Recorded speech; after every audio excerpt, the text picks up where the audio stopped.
Jeremias e os falsos profetas. Eis o que diz o Senhor dos Exércitos: não escuteis as palavras dos profetas que vos profetizam e que vos enganam. Eles publicam as visões de seus corações e não o que aprenderam da boca do Senhor. Dizem aos que de mim blasfemam: ó Senhor, o disse, tereis paz.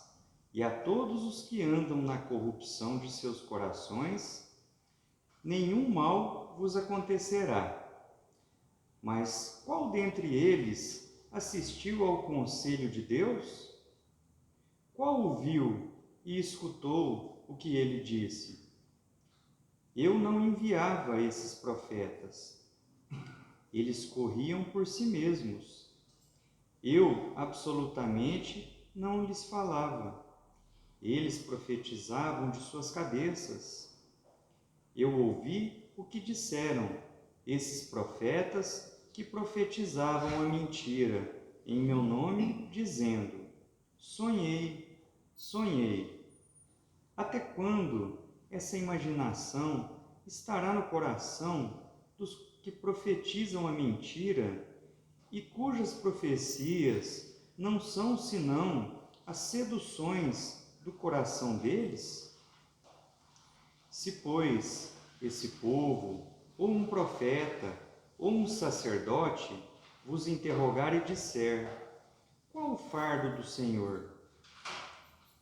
Direi-lhes: vós mesmos sois o fardo, e eu vos lançarei bem longe de mim, diz o Senhor. Jeremias, versículos 23, 16 a 18, 21, 25, 26 e 33.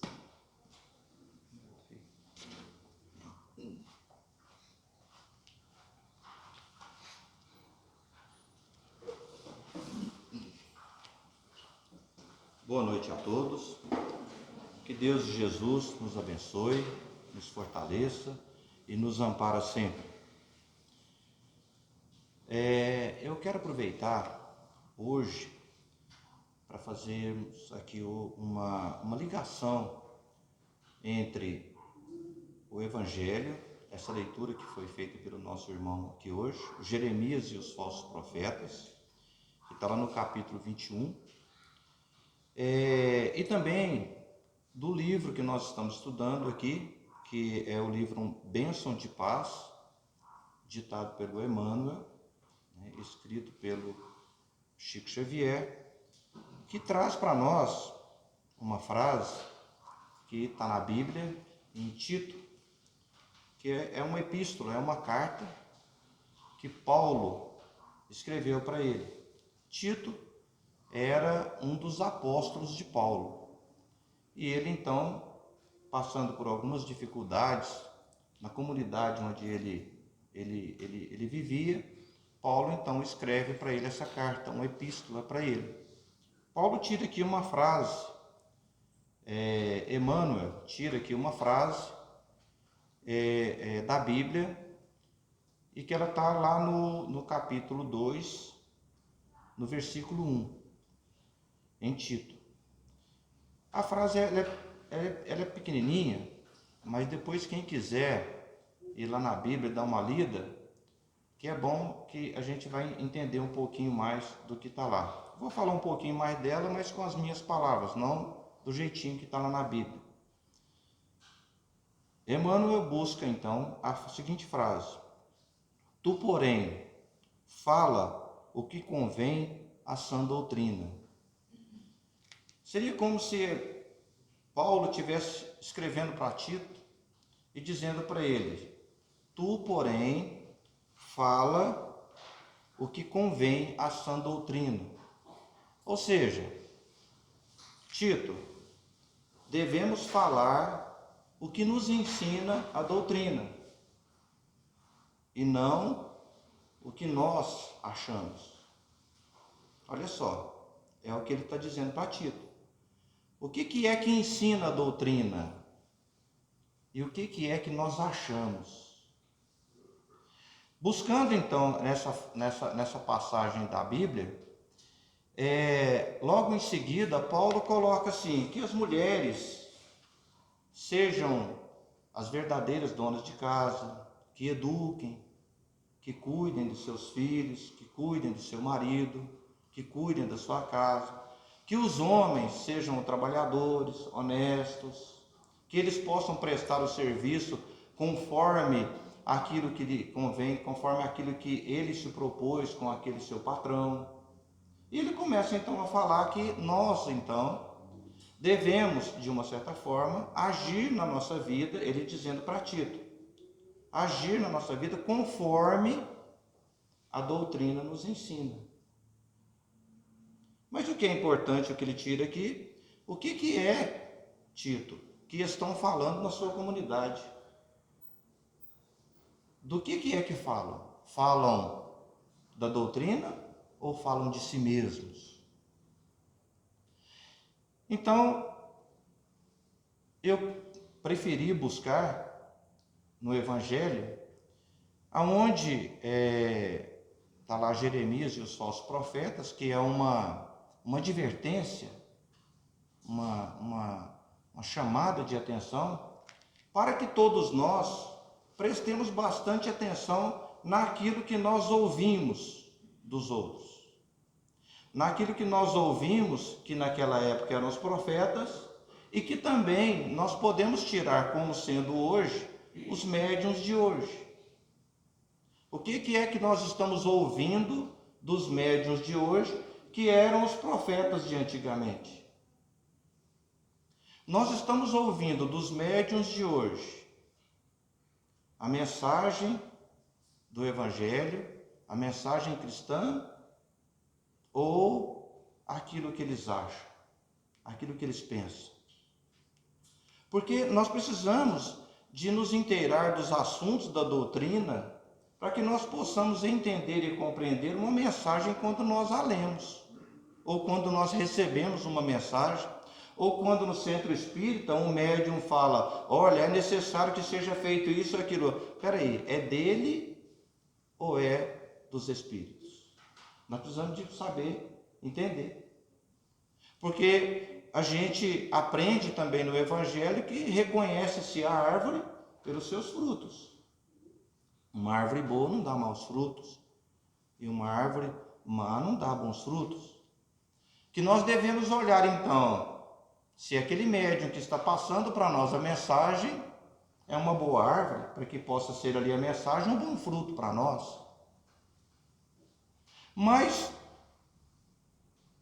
numa conversa do Chico com o médium, eu não sei aqui se tem mais alguém aqui que trabalha na mediunidade mais ostensiva, vamos dizer assim, porque todos nós somos médiuns, né? Todos nós somos médiuns. Na mediunidade mais ostensiva, um dos maiores problemas do médium é a dúvida que ele carrega com ele. Essa mensagem é da minha cabeça ou é dos espíritos? Não é? É a maior dúvida de quem pratica ou de quem exercita a mediunidade, principalmente quem principia na mediunidade. Pode ser na incorporação, falar, será que está vindo de mim? Será que está vindo do espírito? Na psicografia, será que o que eu escrevi aqui está vindo de mim? Será que está vindo do espírito? E interessante que o Chico conversando com o médium sobre esse assunto. E o médium, então, fala para o Chico que uma dificuldade muito grande que ele tinha, essa dúvida, né? Porque nós sabemos também que na mediunidade, na psicografia, na psicofonia, existe também o animismo. E o que é o animismo? O animismo é quando a pessoa que está escrevendo passa uma mensagem dela mesma. E é considerado mensagem, sim, porque veio dele. Talvez o espírito, em desdobramento na hora da mensagem, buscou vidas passadas e trouxe uma mensagem e ele próprio escreveu, trouxe para a atualidade. É estudado também dentro da doutrina espírita como sendo também uma mensagem, sim, válida. Mas para nós é necessário que nós façamos o quê? Analisemos aquilo que está na mensagem para nós. Que nós, então, saibamos entender nas linhas que estão escritas qual é o sentido daquela mensagem. O que é que tem de bom naquilo ali que pode ser dito para nós? O que é que tem naquela mensagem que condiz com o Evangelho ou com a nossa doutrina? Porque nós precisamos de saber. Por isso que é tão importante para nós estarmos sempre estudando a doutrina espírita na sua base, ou seja, principalmente no Pentateuco kardeciano e também nos livros psicografados pelo Chico, para que, e por essas obras, que nós tenhamos a confiança e a segurança na hora de nós analisarmos qualquer mensagem que a gente recebe. E o Chico, então, conversando com esse médium, o Chico fala para ele: olha, numa mensagem razoável, olha só o que o Chico fala. Numa mensagem razoável, tem 20% do espírito e 80% do médium. Numa mensagem razoável. Numa mensagem boa, tem 30% do espírito e 70% do médium. Agora, numa mensagem muito boa, tem 50% do espírito e 50% do médium. Olha só. Olha só o que o Chico fala. Ou seja, o médium tem a participação em todas as mensagens. Psicofonia, psicografia, em todas as mensagens. Nunca, que se o Chico que falou isso dessa forma, ele quis dizer que na mensagem dele, tinha dele também o Chico, que é um excelente médium, o maior médium que nós poderíamos dizer da atualidade. Poderíamos dizer que quando o Emmanuel passava uma mensagem para ele, que automaticamente tinha dele naquela mensagem também. Mas do que é que o Chico falava na parte dele, na mensagem? Estava condizente com a doutrina? Porque é isso que Paulo veio falar para Tito. É isso que Paulo veio falar para Tito. Eu estou aqui neste momento transmitindo para vocês um estudo aonde, é claro, nós nunca estamos sozinhos em momento algum. Tudo que nós falamos ou fazemos, nós somos a somatória de muitos. Não é assim que está no Livro dos Espíritos? Não é assim que André Luiz ensina para nós? Então, se eu estou aqui falando, com certeza, deve ter mais ou menos aqui 80% meu e 20% dos Espíritos. Mas dos meus 80%, o que eu estou falando tem que estar de acordo com a nossa doutrina. Tem que estar de acordo com a nossa doutrina. Mas voltando para o lado da mediunidade, a gente se assusta, né? Nós nos assustamos muito quando dentro da doutrina espírita e os espíritos vêm falar para nós que todos nós somos médiuns. Nós falamos: como assim? Todos nós somos médiuns? Todos nós somos médiuns. Uns mais evoluídos dentro da mediunidade e outros menos evoluídos dentro da mediunidade. Mas todos nós somos médiuns. Aonde está a prova mais firme para nós dizermos isso? Na pergunta 459 do Livro dos Espíritos, Kardec pergunta assim: influencia os espíritos em nosso pensamento e em nossas ações? 459. Os espíritos respondem: muito mais do que nós imaginamos, né? Que na maioria das vezes são eles que nos dirigem. Se na maioria das vezes os espíritos nos dirigem e eles estão diretamente influenciando nos nossos pensamentos, nas nossas ações, nós somos médiuns. Não somos? Nós somos os médiuns.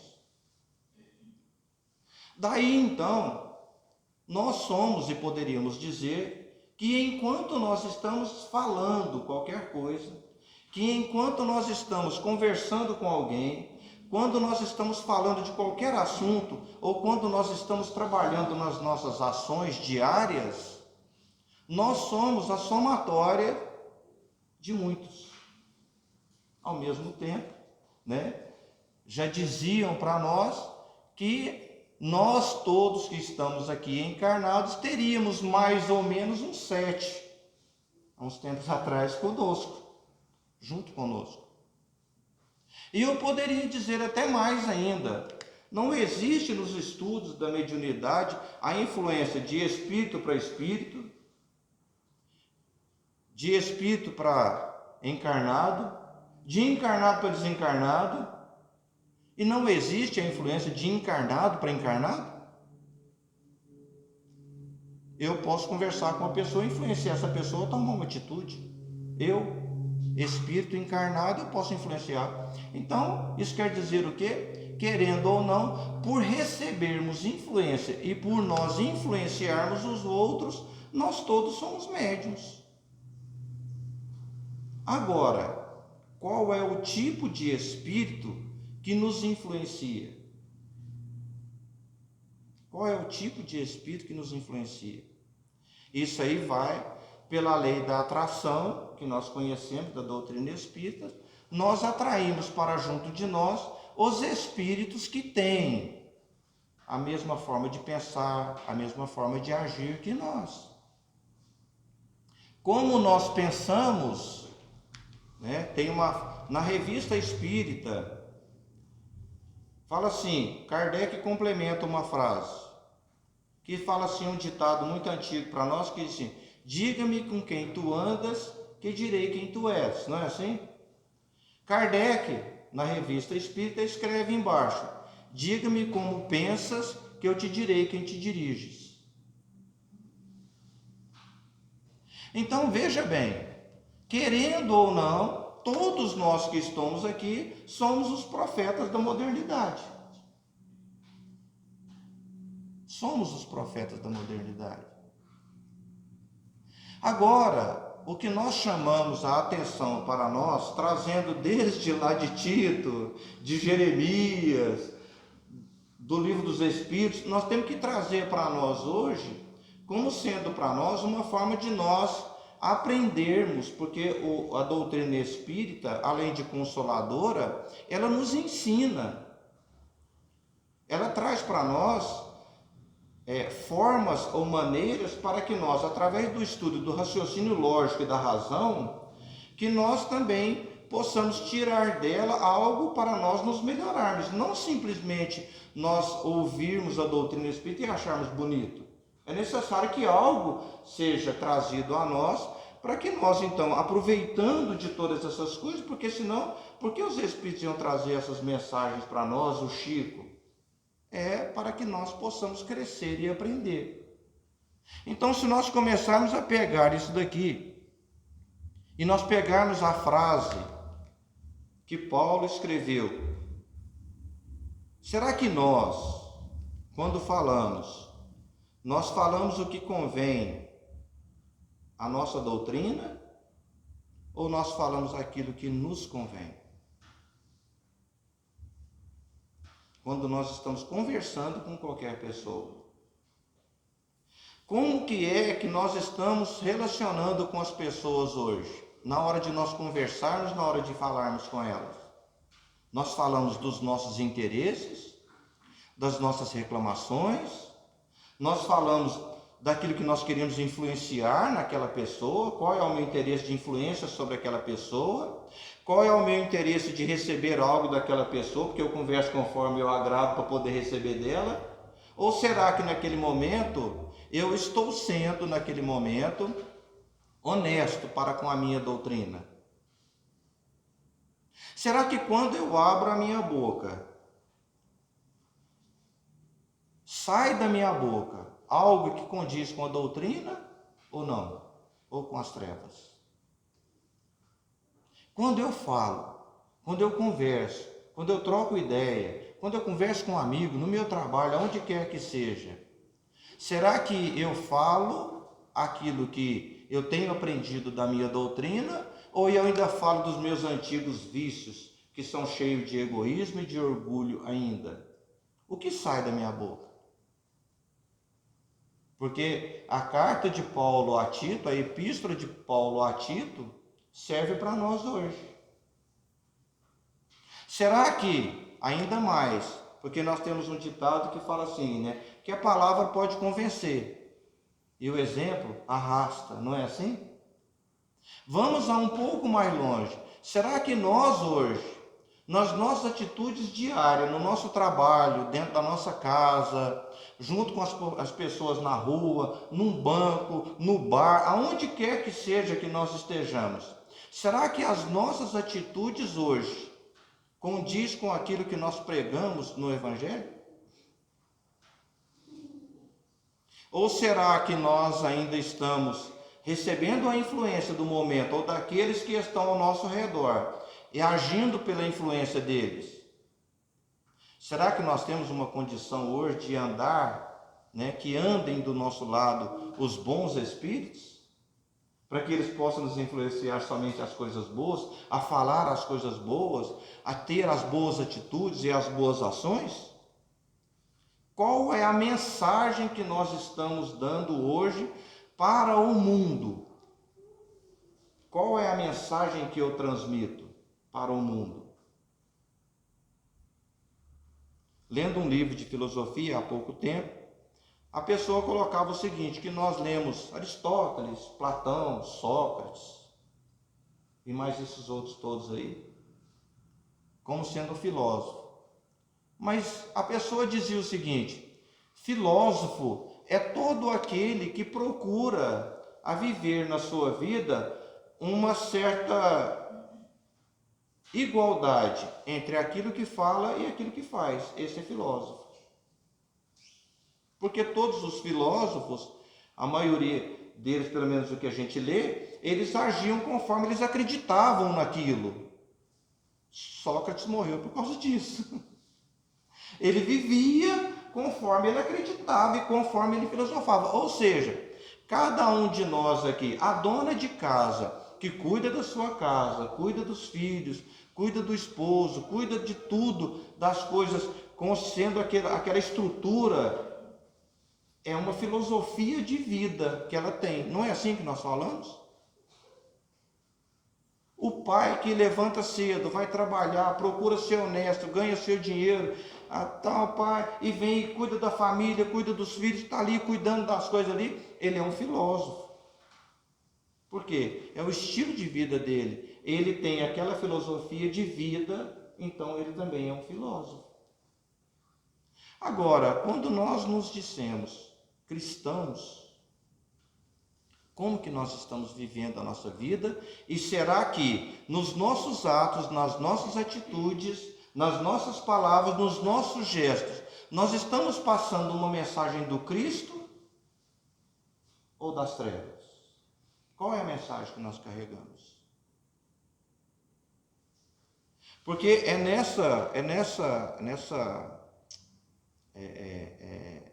nessa forma de pensar, nessa forma de agir, nós vamos então estar atendendo ao recado de Paulo a Tito. Nós vamos estar atendendo ao recado dos Espíritos para conosco, dizendo para nós que nós temos que viver conforme aquilo que nós entendemos de Jesus e do Evangelho, principalmente nós que nos dissemos cristãos. Por isso que nós somos chamados de cristãos. Nós somos chamados de cristãos por quê? Porque nós temos o Cristo, Jesus Cristo, como o nosso mestre, como aquele que nós olhamos para ele e ele dá para nós a luz para nós vivermos a nossa vida aqui no mundo. Por isso que nós somos chamados cristãos. E o que nós estamos falando ou fazendo na nossa vida? A quem nós estamos propagando? Nós estamos fazendo a propaganda de quem? Na hora que nós estamos na rua. Qual é o crachá que nós carregamos conosco? Porque se nós, é claro que não estou cobrando aqui nem de ninguém e nem estou dizendo que eu sou perfeito, né? Quantas vezes nós, nervosos na rua, talvez, a gente tem uma atitude em algum lugar E que talvez pode ter uma pessoa que está me vendo aqui fazer uma palestra, que a cara faz palestra no centro. Não é? Aquele cara frequenta o centro espírita. Olha o compromisso nosso, olha a responsabilidade nossa em carregarmos conosco o título de cristão. Porque nós estamos sendo vigiados pelos encarnados menos, mas muito mais pelos desencarnados. A gente fala agora, é cobrado amanhã, ou 2 minutinhos depois. A gente é cobrado. Então, essa passagem do livro Jeremias, o livro dos Espíritos, todos eles vêm chamar a nossa atenção para que nós possamos agir, falar o máximo que nós conseguirmos na nossa vida com relação àquilo que Jesus nos ensinou. Porque a gente, às vezes, vê nas outras pessoas, até mesmo como espírita, e a gente observa as pessoas e ao conversar com as pessoas, nós ficamos muito mais preocupados em aprontar os erros deles do que falar as coisas boas que tem que ser. Nós somos muito mais preocupados em querer dar lição de moral no erro dos outros, ou de ser o cristão, de chegar para aquela pessoa e talvez auxiliar para que ela possa caminhar no bem. Muitas vezes nós fazemos questão de, na nossa relação com as pessoas, em relatar, em falar, em acusar do mal que a pessoa faz, do mal que aconteceu, do que falar do que seria bom se a pessoa fizesse. Isso é muito comum em nós. Não adiantaria nada se eu chegasse aqui e começasse a falar somente das coisas erradas que nós fazemos, para ver se nós criássemos vergonha e consertássemos. Mas quando nós falamos da doutrina e quando nós somos cristãos, nós precisamos de falar o quanto nós precisamos de agir de forma melhor, não apontar erros. Porque o Evangelho, ele não veio para ficar apontando o nosso erro, ele veio para apontar a luz para nós. Então, nós também, como cristãos, ao estarmos no mundo, juntamente com as pessoas do mundo, que nós também usemos daquilo que nós temos em nós, daquilo que nós aprendemos através do Evangelho e das mensagens, que nós usemos em nós algo que possa apontar para as pessoas com quem nós estamos convivendo a luz, ao invés de ficar apontando para ele as trevas. Ao invés de apontar o defeito, vamos apontar o caminho do bem. Porque esse é o caminho da doutrina. A doutrina serve para iluminar. A doutrina serve para trazer para nós um rumo, trazer para nós uma orientação. E ela não veio para ficar castigando a gente e falando dos erros que a gente tem. Hora nenhuma. Então, que todos nós possamos, juntamente, com a doutrina e essas coisas todas que os Espíritos vêm trazer para nós, que nós possamos nos colocar lá de fora como verdadeiros cristãos. E que possa sair da nossa boca, sempre para as pessoas, e dos nossos gestos, das nossas ações, que as pessoas estão enxergando em nós, sempre um caminho de luz, e nunca um caminho de treva. Que Deus e Jesus nos abençoe a todos, nos ilumina e nos fortaleça sempre.